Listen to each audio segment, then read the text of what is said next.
Kaget sekali ya, jarang sekali saya menemukan ada gereja yang dipenuhi dengan hadirat Tuhan. Bahkan kalau misalnya ada yang bilang bahwa sampai saat ini Tuhan turut bekerja, baru hari ini saya melihat. Sebab ketika pertama kali saya masuk tadi pagi melalui pintu ini, saya melihat hadirat Tuhan begitu nyata, luar biasa. Bahkan Bapak Ibu Saudara, sampai hari ini saya cari-cari, ternyata Tuhan Yesus main bass di sini. Tahun ini setiap hari saya ibadah di sini. Pak Bu, gereja itu bukan penting gede kecilnya. Yang penting di dalam gereja itu ada Tuhan Yesus. Amin. Buat apa Anda pergi ke gereja kalau misalnya di dalamnya nggak ada Tuhan Yesus? Mendingan Anda tidur di rumah. Ya dong. Anda kesini mau nyari siapa kalau bukan nyari Tuhan Yesus? Tuh Tuhan Yesus main bahasa. Ampun Bang. Bulan-bulan ini kita belajar tentang kehendak Bapa. Kenapa penting untuk mengetahui kehendak Bapa? Sebab ada banyak orang yang tidak mengetahui apa yang menjadi keinginan dan kehendak Tuhan. Contohnya, Anda pernah pacaran? Udah ngaku aja. Kalau belum pernah pacaran, masa ya anaknya dua? Ya. Pernah pacaran ya? Ketika Anda pertama kali kenal dengan kekasih hati Anda kemungkinan belum tahu kehendaknya dia apa. Jadi kalau disuruh beli hadiah buat pacar Anda, aduh susahnya luar biasa. Karena Anda nggak tahu apa yang disukainya. Ntar gue beliin martabak, nggak tahunya dia nggak beliin martabak. Ntar gue beliin pizza, nggak tahunya dia nggak doyan pizza. Anda tidak tahu kehendak.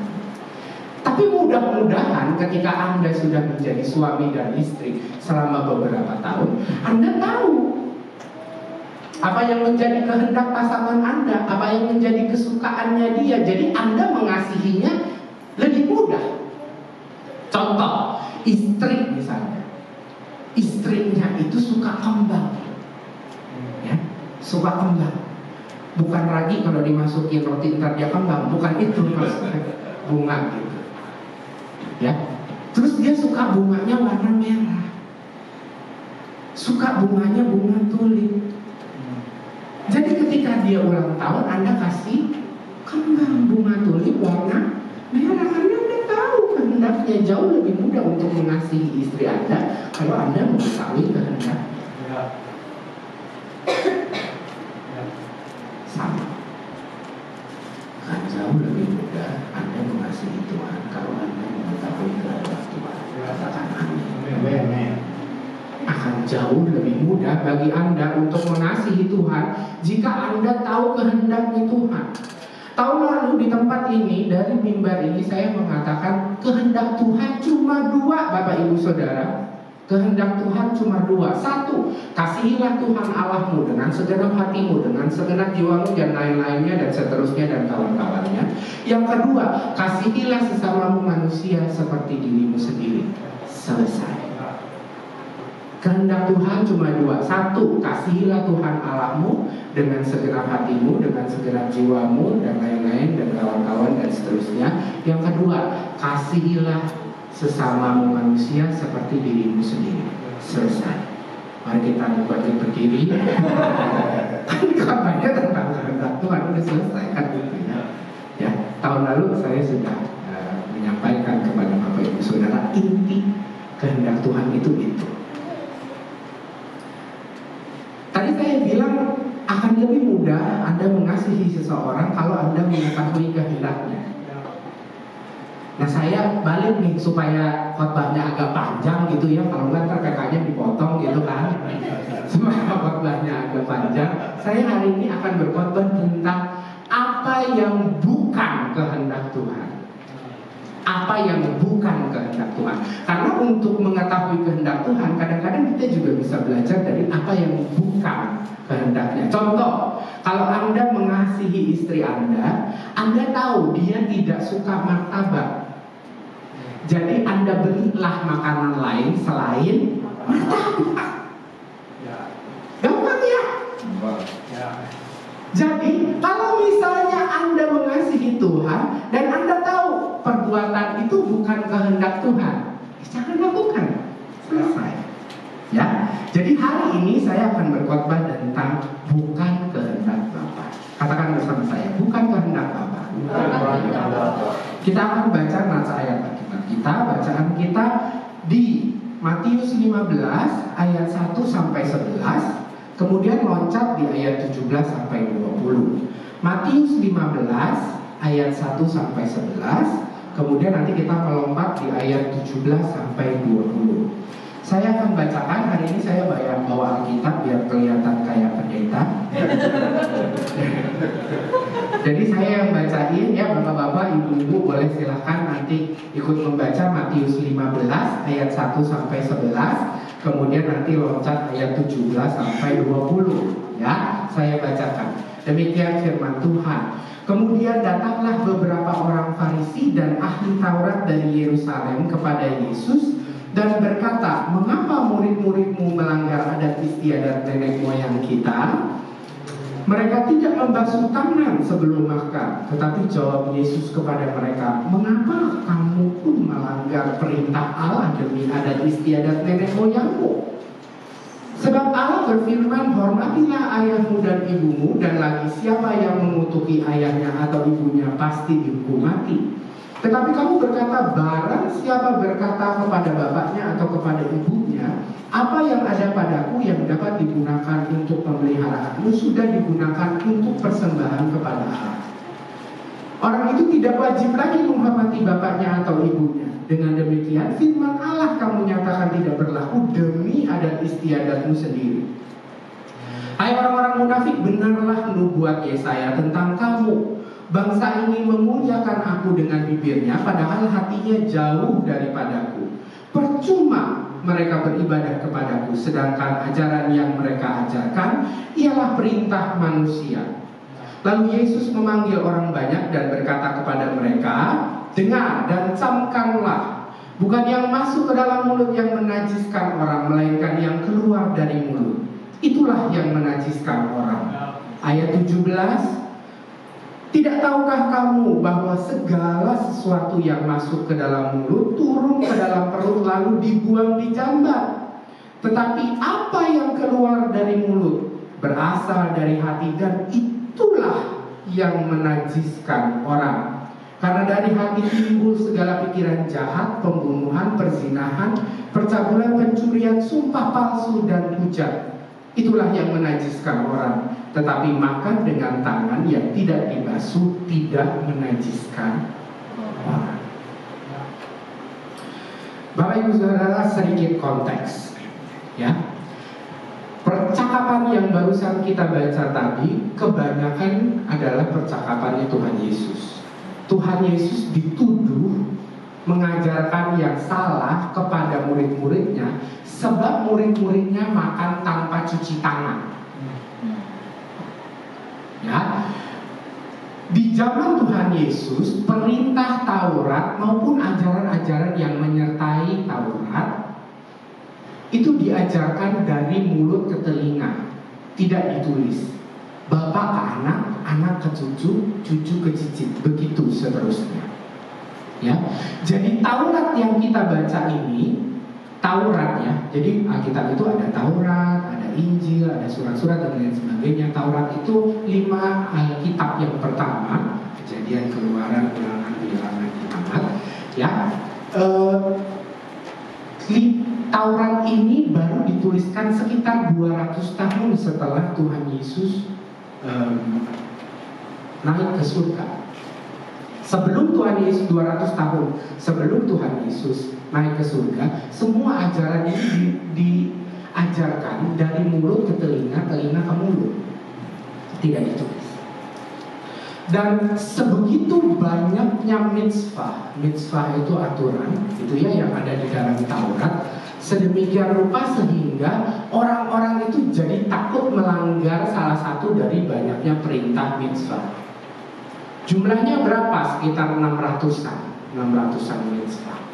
Dia mengatur banyak hal, mulai dari bagaimana caranya Anda menghabiskan persembahan yang apa yang harus Anda berikan ketika Anda mengucap syukur, jenis binatangnya, sampai ke hal-hal remeh-temeh seperti jenis makanan binatang apa yang boleh Anda makan, bagaimana cara Anda makannya, bagaimana cara Anda masaknya. Sampai hari ini orang-orang Yahudi, ya, jadi di Israel itu agama Kristen, bukan semua orang Israel itu adalah beragama Kristen. Kebanyakan mereka masih memegang agama Yahudi. Di New York ada sekumpulan area begitu. Kebetulan saya bukan orang New York ya, walaupun saya orang Kalideres. Kebetulan tahu aja. Di New York ada kumpulan ya, sekumpulan komunitas orang Yahudi. Mereka sampai hari ini masih menjalankan mitzvot yang 600 sekian itu.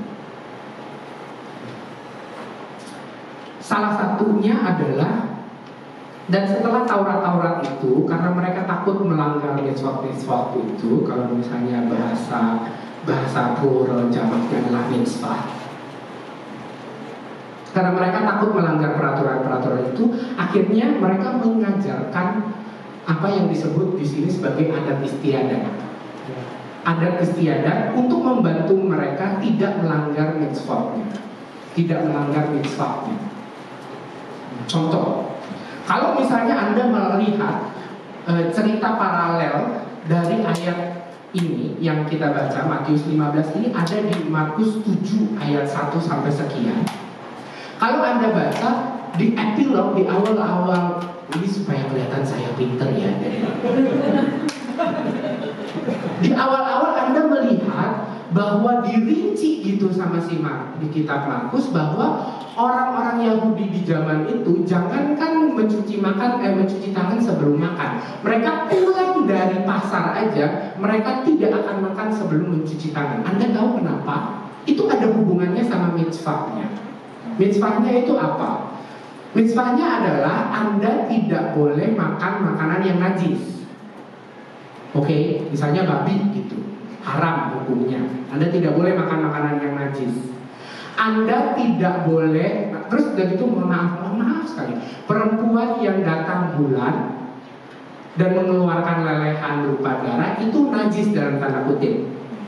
Ya, jadi orang yang memegang benda yang najis itu dia otomatis menjadi najis. Contoh, ada babinya nyeruduk kursinya kepegang sama babinya kan, kursinya menjadi najis. Kemudian ada orangnya duduk di atas kursi itu, orang itu kemudian menjadi najis. Bagaimana cara dia untuk tidak najis? Ya dia harus membersihkan diri, dan lain sebagainya. Oke? Nah kalau Anda ke pasar nggak mungkin satu pasar orang Batak semua kan?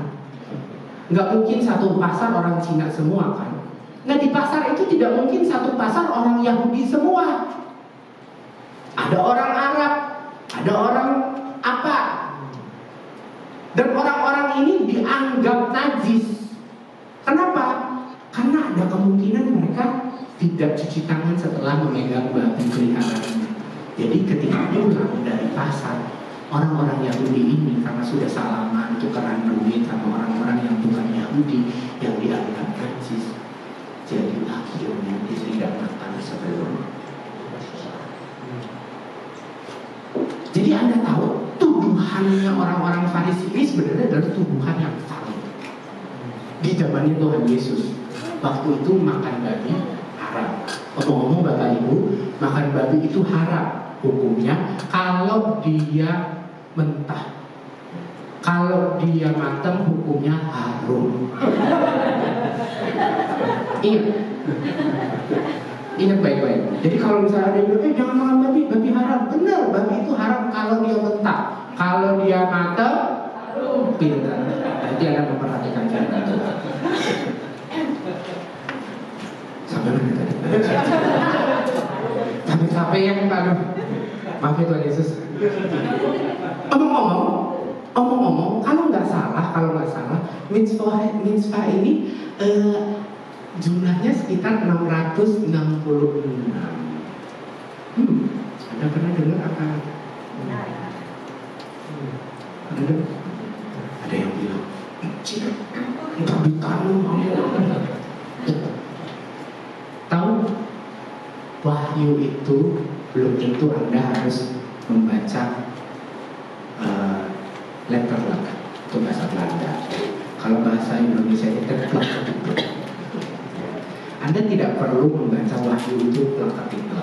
Karena di wahyu ada perempuan besar sekali dan ada naga gitu begitu. Jadi itu bisa jadi merupakan perumpamaan. Dan angka 666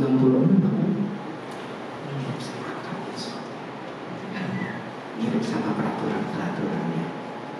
Maksudnya itu adalah peraturan-peraturan baru. Anda tahu 666 itu dicap di tangan dan di dahi katanya. Anda tahu benda apa lagi yang ada di tangan dan di dahi? Tefillin namanya. Sampai hari ini orang-orang Yahudi masih berdoa 3 kali, ya. Karena Abraham berdoa di pagi hari, Ishak berdoa di siang hari, Yusuf berdoa di malam hari, mereka berdoa 3 hari.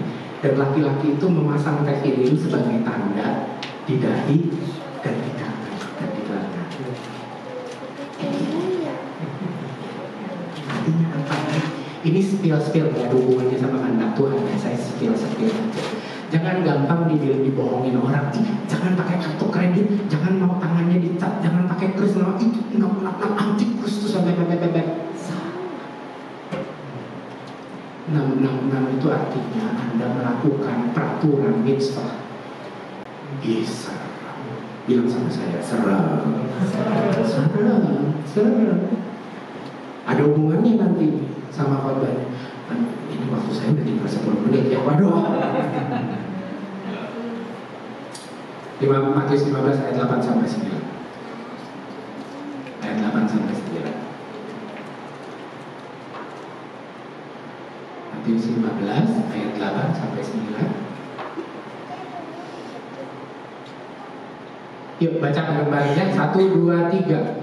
Bangsa ini memuliakan aku dengan bibirnya, padahal hatinya jauh daripadaku. Percuma mereka beribadah kepadaku, sedang ajaran yang mereka ajarkan ialah perintah manusia. Saya bilang tadi orang-orang Israel diharuskan memakai tefillin. Dia harus jadi kotak tefillin itu di dalamnya ada tulisan Taurat Tuhan. Tulisan itu harus menjadi tanda. Kenapa? Karena dia harus merenungkannya siang dan malam di kepala, dan dia harus melakukan. Di tangan kiri kenapa? Dekat di hati. Ya. Jadi Bapak Ibu Saudara, ada 2 hal yang bukan merupakan kehendak Bapak. 2 hal saja yang bukan merupakan kehendak Bapak. Yang pertama kita lihat di ayat 8. Ayat 8, Yesus mengutip Yesaya dan mengatakan, bangsa ini memuliakan aku dengan bibirnya, padahal hatinya jauh daripadaku. Yang bukan merupakan kehendak Bapa, nomor 1 adalah hati yang jauh. Sama-sama katakan dengan saya, hati yang jauh. Di sidang majelis daerah BPD DKI Jakarta beberapa minggu yang lalu, Pendeta Dr. Rubin Adi Abraham bilang begini di depan semua orang. Kita harus berhenti, katanya. Kita harus berhenti mendikotomikan. Anda tahu dikotomi? Itu martabak asin ada kacangnya.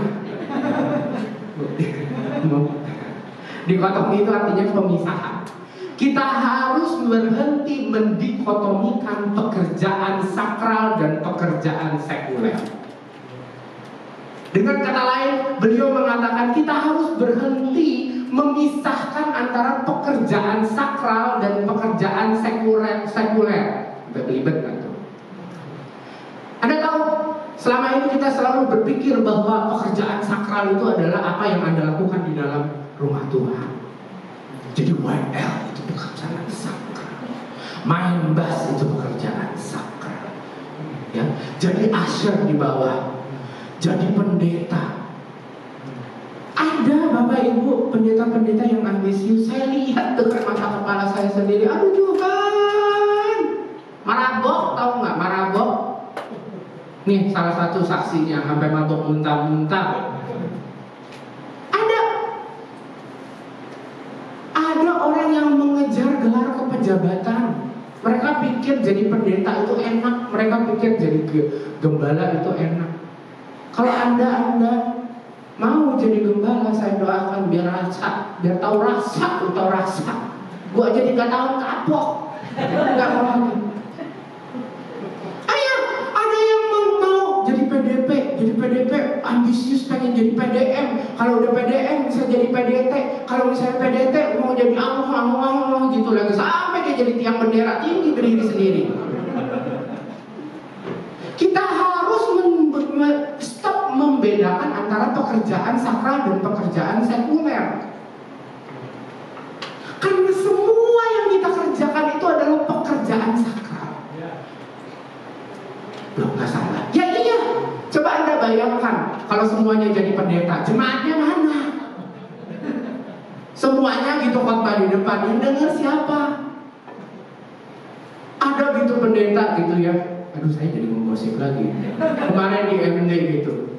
Udah mau penutupan, dia naik khotbah lagi. Pendeta dikhotbahin, lu bayangin aja.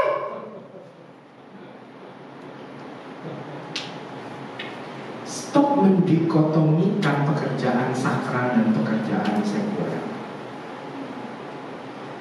Anda harus melakukan segala-galanya untuk Tuhan. Ketika Anda mengerjakan pekerjaan Anda, apapun pekerjaan Anda, hati Anda ada di mana? Hati Anda bertaut dan takut akan Tuhan, atau hati Anda udah gak jelas kemana? Lebih baik jadi pengusaha yang taat pajak daripada jadi pendeta yang korupsi. Dengar baik-baik. Lebih baik jadi ibu rumah tangga yang mendidik anaknya takut akan Tuhan daripada jadi pendeti. Pendeti itu yang perempuan ya.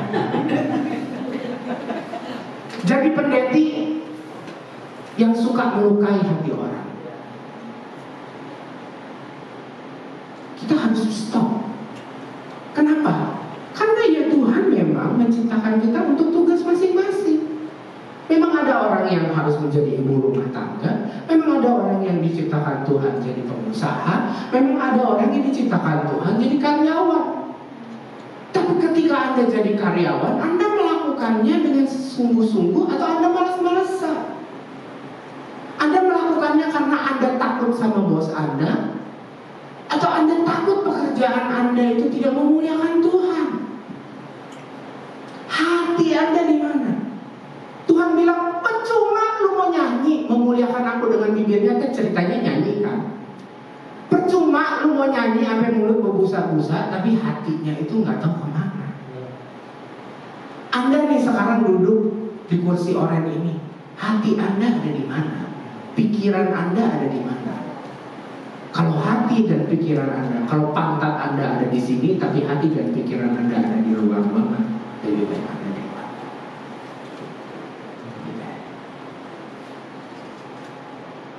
Kita harus mengerti bahwa ketika Tuhan Yesus mati di atas kayu salib, Dia menebus seluruh hidup kita. Bukan cuma kepala kita, bukan cuma tangan kita, bukan cuma kaki, seluruh hidup kita. Jadi apapun yang Anda perbuat, perbuatlah untuk Tuhan. Anda memberikan persembahan, Anda memberikan perpuluhan, itu bagus. Tapi jauh lebih bagus hati yang melekat pada Tuhan. Anda ada di dalam ruangan ini buat apa? Cari berkat, cari jodoh, cari PK. Lebih baik di rumah. Tapi kalau Anda ada di dalam sini, mencari perkenanan Tuhan, mengucap syukur buat kebaikan-kebaikan Tuhan. Percuma jadi WL kalau misalnya Anda tidak punya kehidupan menyembah. Hari Minggu, waduh, menyembah sampai nangis-nangis. Senin sampai Sabtu dengan mulut yang sama Anda ngatain suami Anda. Percuma Anda jadi pendeta berkhotbah di depan jemaat Tuhan kalau Anda tidak melakukan.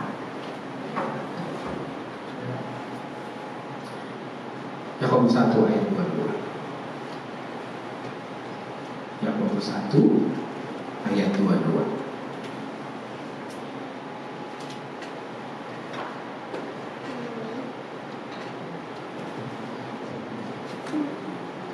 Satu, dua, tiga.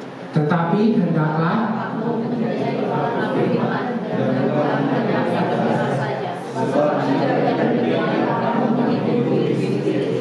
jadi kalau misalnya Anda tidak melakukan firman, tahu firman dan Anda mendengar saja, Anda adalah penipu. Engkau sendiri yang mengatakan.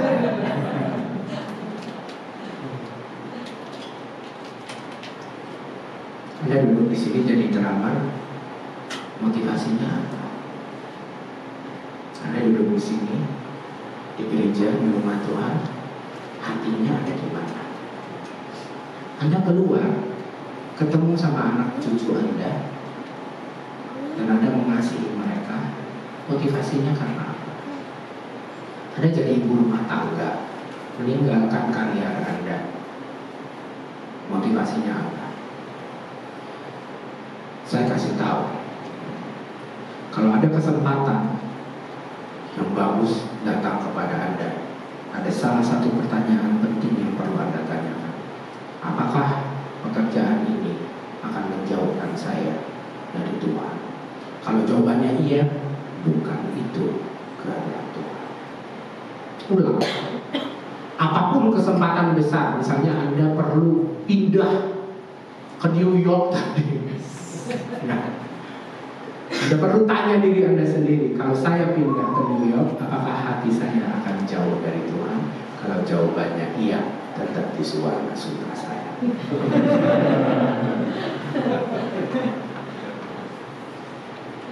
Satu kemarin, jadi ceritanya saya kan manusia ya, walaupun pendeta juga gitu. Pendeta itu juga punya rasa malas. Ada satu yang kemarin saya diminta masuk kerja. Saya memang bekerja sebagai seorang HR di salah satu perusahaan di daerah Pesing ya. Saya diminta untuk masuk bekerja karena atasan saya punya komunitas dan dia punya kegiatan. Kalau mau jujur rasanya males banget. Tahu males itu udah lebih males dari males lagi. S-nya udah panjang itu males banget. Males. Maunya enakan di rumah. Nggak mau kerja, ngapain? Dia juga kalau bayar lembur saya paling berapa? Yang gue bayar deh, mendingan buat gue tidur gitu. Maaf ya gitu. Rasa malas. Tapi entah bagaimana karena merenungkan firman Tuhan yang mesti disampaikan ke Bapak Ibu ya kan, gitu ya, ingat gitu. Oh iya, saya harus stop membedakan antara pekerjaan sakral dan pekerjaan sekuler. Saya harus memperlakukan pekerjaan saya sebagai ladang pelayanan saya. Jadi saya bilang sama diri saya sendiri, saya akan datang, saya akan menganggap bahwa pekerjaan saya kemarin hari Sabtu itu adalah pelayanan. Sama seperti saya datang hari ini ke Suwana Sutra adalah pelayanan, dalam rangka pelayanan. Jadi saya pakai baju rapi, anggaplah saya adalah seorang manajer dari hotel bintang 5 di Nusa Dua, katakan seperti itu. Saya datang ke sana, berikan senyum yang terbaik dan lain sebagainya dan lain sebagainya dan lain sebagainya. Acara berlangsung lalala, selesai acara saya baru tahu bahwa salah satu dari peserta itu adalah pimpinan dari perusahaan headhunter. Perusahaan headhunter ini adalah perusahaan yang mencari karyawan-karyawan, calon karyawan dengan spesifikasi tinggi. Dan saya curhat sama beliau. Saya selama 1 tahun ini lagi nyari orang nih yang spesifikasinya seperti ini. Terus dia kasih tahu begini, oh harusnya lo begini. Dan terakhir terakhir dia tutup dengan kata-kata yang begitu manis di telinga saya. Dia bilang, ntar gue suruh anak buah gue cariin buat lo deh, gratis. Aduh Pak, Bu, kalau bayar headhunter teh nggak cukup 1 juta, you know. Padahal paginya males. Sudah, lagi saya ngomong sama si ibu headhunter ini, tiba-tiba ada yang bilang sama saya, Pak, kecium bau gosong nggak? Iya ya, kok bau gosong ya? Saya cari, nggak taunya di ruang pimpinan saya dispensernya udah berasap, rumahnya udah mengepul. Saya copot itu dispenser, buka itu jendela dan lain sebagainya. Bayangkan kalau saya akan datang pagi sore hari. Bayangkan kalau saya malas. Mungkin saya hari ini datang kepada ibu bapak sebagai pendeta dan mantan manajer bicara. Benar? Stop bedakan pekerjaan sekuler dan pekerjaan sakral. Apapun pekerjaanmu, itu adalah pekerjaan sakral. Lakukan dengan baik seperti untuk Tuhan. Ketika Anda bekerja di rumah ataupun di gereja, hendaklah hatimu selalu dekat kepada Tuhan. Amin. 1. Hati yang jauh itu tidak diberkati. 2. Di ayat 9 tadi, Matius 15 ayat 9.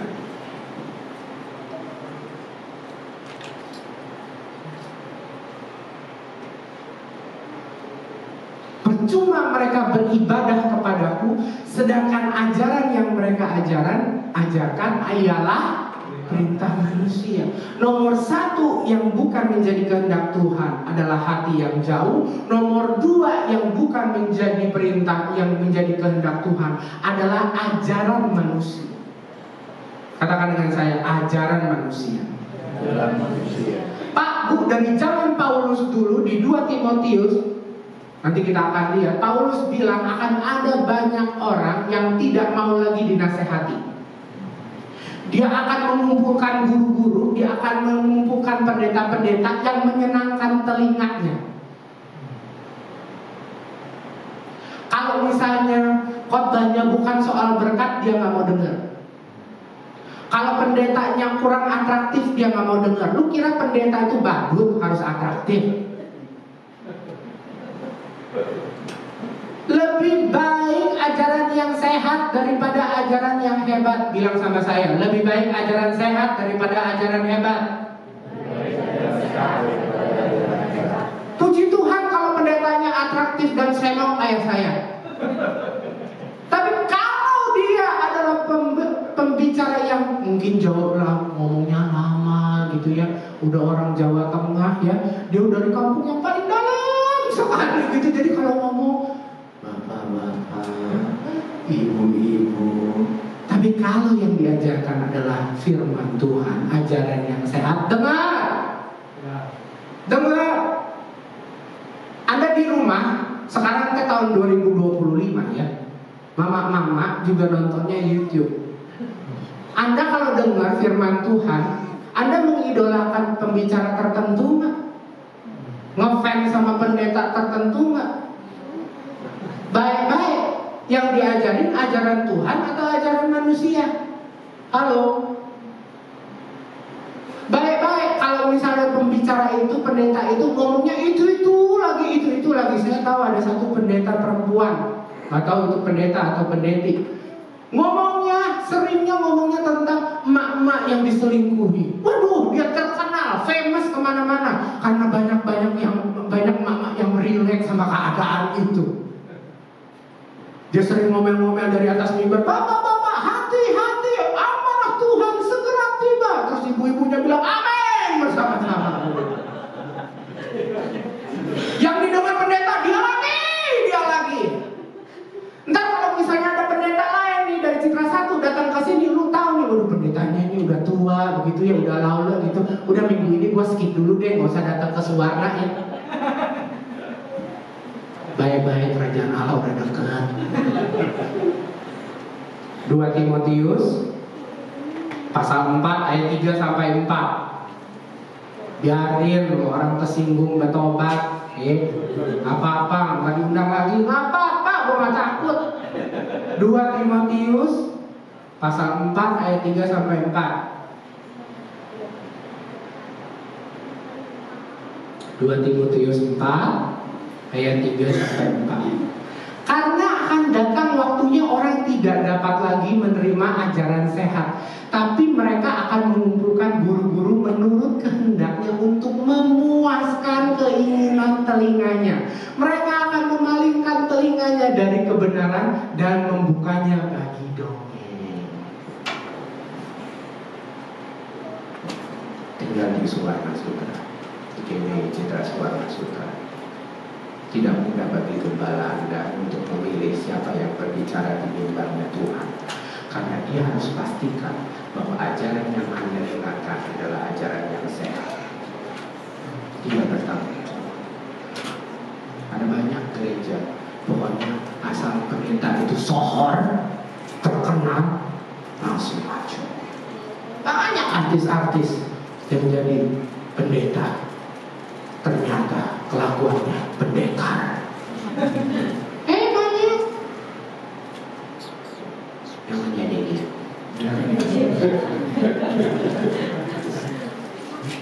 Ada banyak kalau nanti nih, bukan nanti doang ya. Sekarang kemarin kan ada heboh soal Kristen progresif dan lain sebagainya. Akan begitu banyak ajaran manusia. Kalau ia ajarannya itu salah, jelas salah, itu gampang nyarinya. Yang susah itu yang kedengarannya benar tapi salah. Halo, susah. Bagaimana caranya membedakan ajaran manusia yang kelihatannya kedengarannya benar tapi salah? Contoh, ada yang mengajarkan seperti ini. Ya ini open for debate sebenarnya, theologically speaking ya. Tapi katakan saya adalah yang benar hari ini. Ada orang yang mengajarkan bahwa perpuluhan itu sejak Tuhan Yesus mati di kayu salib tidak perlu lagi. Benar? Ada yang mengajarkan seperti itu, tidak perlu lagi. Saya akan ajarkan apa yang Tuhan Yesus ajarkan, bukan ajaran manusia.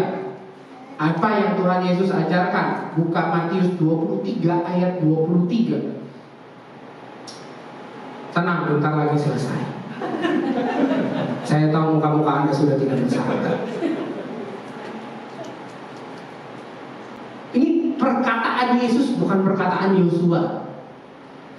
Celakalah kamu ahli-ahli Taurat dan orang-orang Farisi, hai kamu orang-orang munafik, sebab persepuluhan dari selasih adas manis dan jintan kamu bayar, tetapi yang terpenting dalam hukum Taurat kamu abaikan, yaitu keadilan, belas kasihan, dan kesetiaan. Yang satu harus kamu lakukan, dan yang lain jangan diabaikan. Yang diabaikan tadi dari ayat ini adalah apa? Keadilan, belas kasihan, dan kesetiaan. Itu diabaikan. Kata Tuhan Yesus, jangan diabaikan.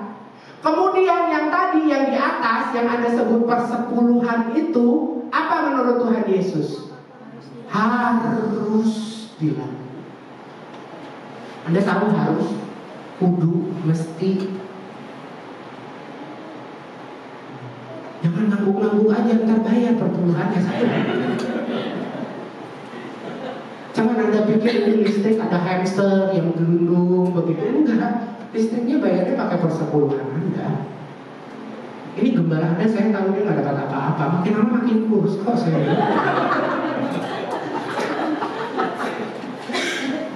Lihat kanan kirinya, bayar ya. Oh nggak ada ya. Maaf rasa tertuduh ya. Maaf. Kadang-kadang ajaran manusia yang kelihatannya benar, atau salah. Gimana Anda tahu bahwa itu ajaran manusia atau ajaran Tuhan? Tidak ada cara. Anda harus rajin dan benar. Anda harus membiasakan, bahkan memaksa diri Anda untuk dengar firman Tuhan. nggak bisa baca, mata saya burung-burung alasan kalau lihat bulan dengar YouTube ada sekarang firman Tuhan. Biasakan Anda dengar firman Tuhan sedemikian rupa terbiasa sampai Anda tahu yang mana yang firman Tuhan.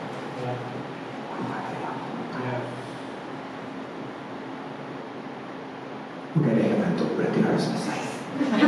Ada dua kesimpulannya. Benda yang bukan merupakan kehendak Tuhan. Satu, hati yang jauh. Dua, ajaran manusia. Mudah-mudahan dengan mengingat-ingat dua hal yang bukan merupakan kehendak Tuhan, Anda tahu apa yang menjadi kehendak Tuhan. Dan terlebih, Anda bisa melakukannya oleh firman Tuhan. Saya undang pemusik untuk maju ke depan. Ada satu lagu tua om, mama, om tahu lah saya kelahiran Golden Memories kan. Lagu ini sekarang tidak populer lagi. Mungkin karena aransemen musiknya, tapi ada kemungkinan karena kata-katanya juga. Karena kata-katanya nggak ada hubungannya sama berkat, nggak ada hubungannya sama kesembuhan, nggak ada hubungannya sama keharmonisan dalam rumah tangga, nggak ada urusannya sama kekayaan. Tapi lagu ini lahir dari hati yang dekat. Dan lagu ini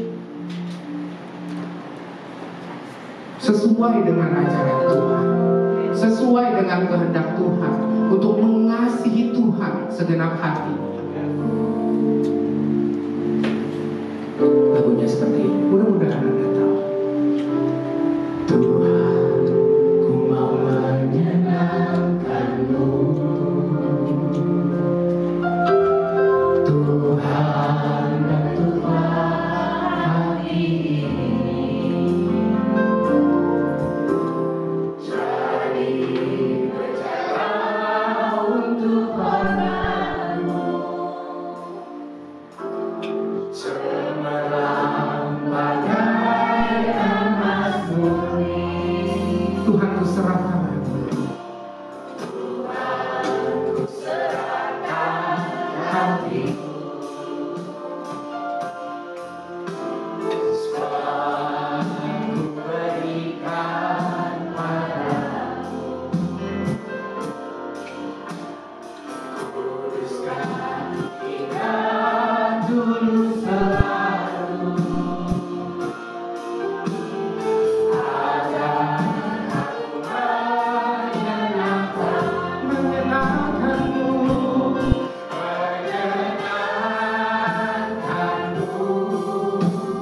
senangkan. Itu kerinduanku.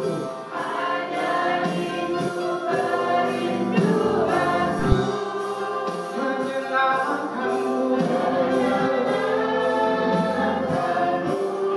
senangkan-Mu juga. Hanya itu kerinduanku.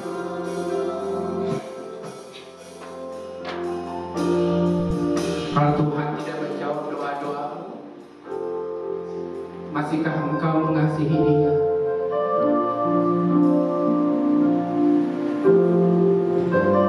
Kalau Tuhan mengizinkan engkau masih tetap di dalam pencobaan, masihkah tetap engkau mengasihi Dia? Adakah hatimu hari-hari ini bertaut kepada Dia? Atau hatimu menjauh? Apakah anak-anakmu membawamu lebih dekat kepada Tuhan, ataukah anak-anakmu membuatmu menjauh dari Tuhan? Apakah pekerjaanmu kau lakukan seperti untuk Tuhan, atau pekerjaanmu semata-mata hanya untuk kesenangan diri? Apakah hari-hari ini engkau mendengarkan apa yang diajarkan oleh Tuhan, atau Anda lebih menghargai apa yang diajarkan oleh manusia? Apakah Anda masih mengasihi Tuhan dan masih mau menyenangkan Tuhan? Kalau firman Tuhan menegur Anda. Iya Tuhan, saya menjauh. Iya Tuhan, saya mencari-cari ajaran yang hanya menyenangkan telinga saya. Anggaplah Tuhan hari ini berbicara secara pribadi kepada Anda, dan Dia menegur Anda dengan berbaliklah kepada Tuhan, dan biarlah semua yang engkau lakukan, semua yang mulutmu katakan, semua yang engkau pikirkan, semua yang ada di dalam hati berasal dari Tuhan dan menyenangkan hati Tuhan. Kalau engkau pelaku firman yang mau menyenangkan hati Tuhan, boleh saya minta saudara untuk bangkit berdiri dan katakan lagu ini dengan sungguh dari hati. Katakan, aku mau menyenangkan Tuhan, menyenangkan-Mu Tuhan.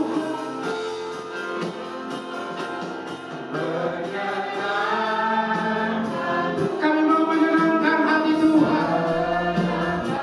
Kuatkan kami untuk melakukan firman dan kehendak-Mu ya Bapa. Menyenangkan-Mu.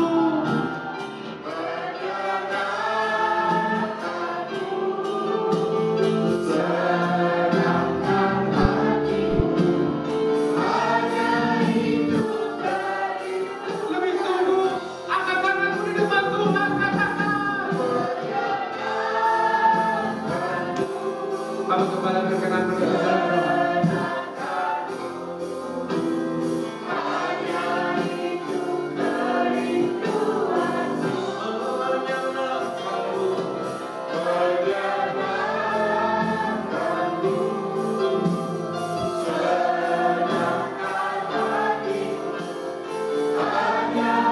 Mari dengan hati yang halus, hati yang rindu, jemaat saja katakan dengan iman. Kami rindu Tuhan, menyukakan menyenangkan hati Tuhan. Biarlah kami membawa segenap kerinduan kami.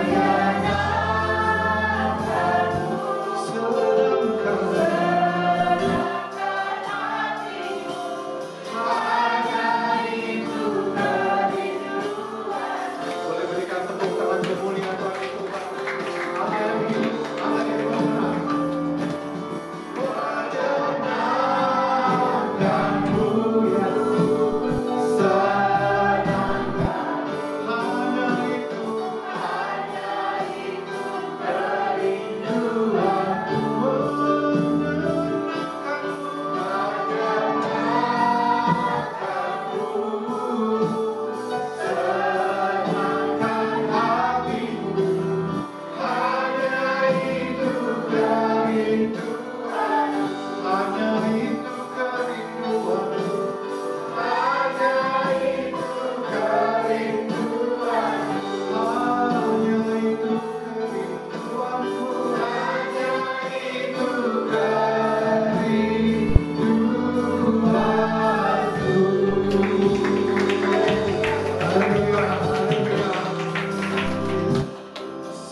Sungguh kami bersyukur untuk firman-Mu Tuhan yang mengajar, mendidik kami di dalam kebenaran. Tuhan tahu setiap hati kami. Kami perlu Roh Kudus-Mu Tuhan. Pimpin, bimbing, tuntun kami agar kami boleh melakukan apa yang menjadi kehendak Tuhan. Kami serahkan hidup kami sepenuhnya ke dalam tangan Tuhan, karena kami percaya Tuhan punya rancangan yang indah, rancangan yang mulia, rancangan besar di dalam kehidupan kami.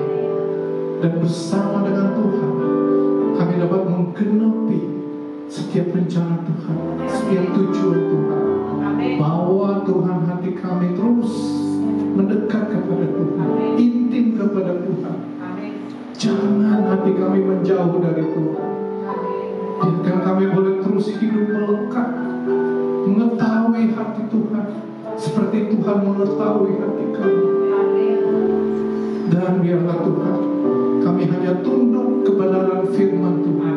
Kami hanya tunduk kepada firman-Mu, bukan kepada ajaran-ajaran manusia. Biar seluruh hidup kami boleh menjadi pelaku firman, bukan hanya pendengar firman Tuhan. Kami percaya Tuhan yang bekerja di dalam kehidupan kami adalah Tuhan yang terus akan menyertai setiap kami sampai dengan kesudahannya. Kami berdoa untuk hamba-Mu, Bapak Pendeta Yosua Mardika, Tuhan pakai lebih lagi. Tuhan taruh Tuhan kehendak-Mu di dalam kehidupannya. Tuhan yang memberkati, mengurapi hamba-Mu lebih lagi, sehingga setiap pelayanan yang hamba-Mu lakukan, kerjakan, nama Tuhan ditinggikan, nama Tuhan dipermuliakan. Banyak jiwa-jiwa yang boleh ditegur, dinasihati, banyak jiwa-jiwa yang kembali mau menyerahkan hidup mereka kepada Tuhan. Bahkan mereka boleh memuliakan nama Tuhan lebih lagi. Bahkan banyak jiwa-jiwa juga yang dapat percaya dan menjadi Engkau Yesus sebagai Tuhan, Raja dan Juru Selamat mereka. Terima kasih Tuhan, berkati hamba-Mu lebih lagi. Kami serahkan seluruh keluarga jemaat Citra Family ke dalam tangan Tuhan. Kami butuh firman-Mu untuk terus memperlengkapi kehidupan kami, sehingga kami boleh terus dengan kuat kuasa-Mu berjalan menuju kepada kehendak Tuhan. Terima kasih Bapak untuk kebaikan kemurahan Tuhan. Di dalam nama Yesus, mari setiap kita yang diberkati Tuhan, bersama-sama kita katakan amin.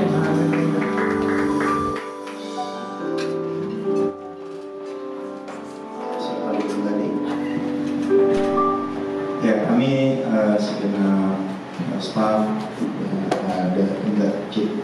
Gereja Citra Supana Citra mengucapkan terima kasih atas pelayanannya kepada Bapak PDP Yosua Mardika.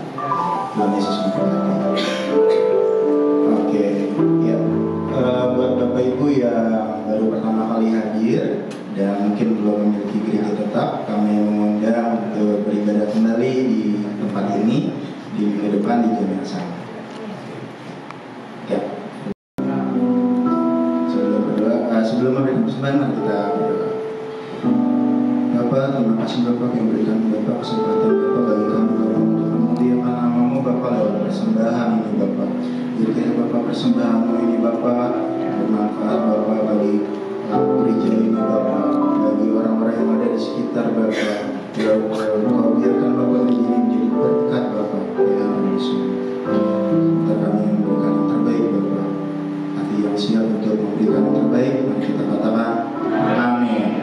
Ya, persembahan silakan dimana dapat diberikan lewat amplop yang sudah diberikan tadi ya oleh Asyar, atau lewat QRIS yang ada di depan, atau transfer lewat nomor rekening. Kalau QRIS yang nggak baca di bawah TV itu ada QRIS-nya juga sih. Oke, ya.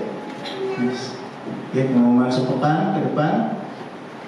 Ya, untuk minggu depan kita akan dilayani oleh Bapak Pendeta Handok Pranoto di sini ya, di tempat yang sama di jam 9 pagi. Ya, kami juga mengundang Bapak Ibu yang memiliki anak usia 6 bulan sampai dengan 12 tahun, atau biasanya dari baby sampai dengan menjelang SMP ya, SD kelas 6, untuk ibadah sekolah minggu, atau kita sebutnya di sini ya kids ya. Gitu. Oke, ya kami juga mengundang buat yang punya anak-anak remaja yang usia 13 tahun sampai dengan 18 tahun, atau mungkin SMP sampai dengan SMA, untuk mengikuti ibadah Teens Community sama di jam yang sama. Ya. Oke, buat Bapak Ibu yang ingin dilayani, ini ada nomor sekretariat kami di 0822 2112 2327.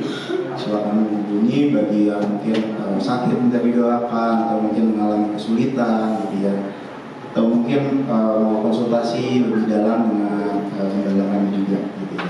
Dan mungkin buat Bapak Ibu yang rindu untuk berkonsel, memiliki komunitas gitu ya, kita juga mengundang, silakan bisa mendaftarkan diri lewat sekretariat kita.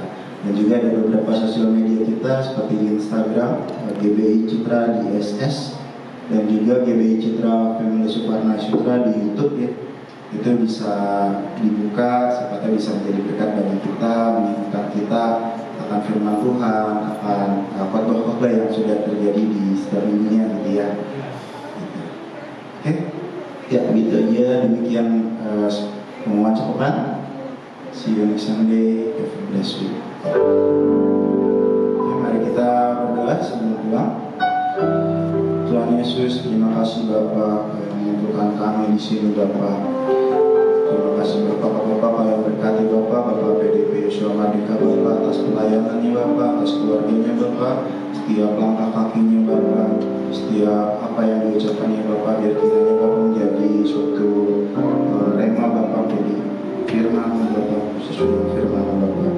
Kami juga Bapak berdoa untuk negara kami Bapak, untuk Bapak Presiden Prabowo Bapak, dengan hikmat marifat Bapak, kami berikan Bapak, jika dia bisa memimpin negara kami ini Bapak dengan baik Bapak, dia memberikan pimpinan yang dan arahan yang terbaik menurut firman setia Bapak.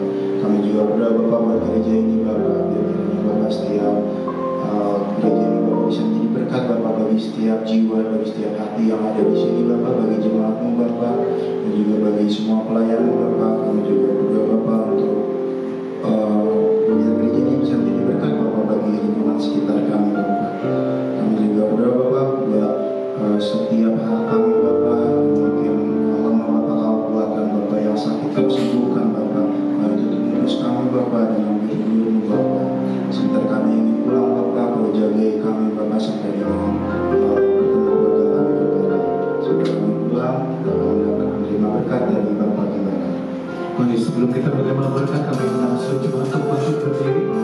Kita sudah mendengar firman Tuhan yang disampaikan, dan saatnya kembali kita mau tinggikan nama Tuhan. Kita mau katakan El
Sungguh kami bersyukur untuk berkat yang sudah Tuhan bagikan bagi setiap kami melalui kebenaran firman Tuhan. Biarlah kami boleh menyimpan setiap firman-Mu di dalam hati kami, meteraikan itu, sehingga kami boleh menghidupi setiap kebenaran firman Tuhan yang kami dengar, dan hidup kami boleh semakin menyukakan dan menyenangkan hati Tuhan. Karenanya mari kita arahkan hati, pikiran, dan jiwa kita kepada Tuhan Yesus, Gembala Agung kita, dan angkat kedua tanganmu untuk menerima berkat-Mu. Segala berkat ini akan datang kepadamu dan akan menjadi bagianmu jika kau mendengar suara Tuhan Allahmu. Diberkatilah kau di kota, diberkati kau di ladang, diberkatilah hasil bumi, buah kandunganmu, yakni anak lupus kambing dombamu. Diberkatilah bakumu dan tempat adonanmu, diberkati kau pada waktu masuk, diberkati kau pada waktu keluar. Terimalah segala berkat dari Allah Bapa, kasih sayang dari Tuhan Yesus yang tidak pernah terbatas, di dalam persekutuan dengan Roh Kudus, turun memberkati hidupmu, memberkati keluargamu, memberkati pelayananmu, memberkati segala sesuatu yang Tuhan kau kerjakan dengan roh kebenaran Tuhan, dibuat Tuhan berhasil dan beruntung. Terima segala berkat dari Tuhan ini dengan penuh ucapan syukur dan sukacita. Terima kasih Tuhan. Terima kasih Yesus.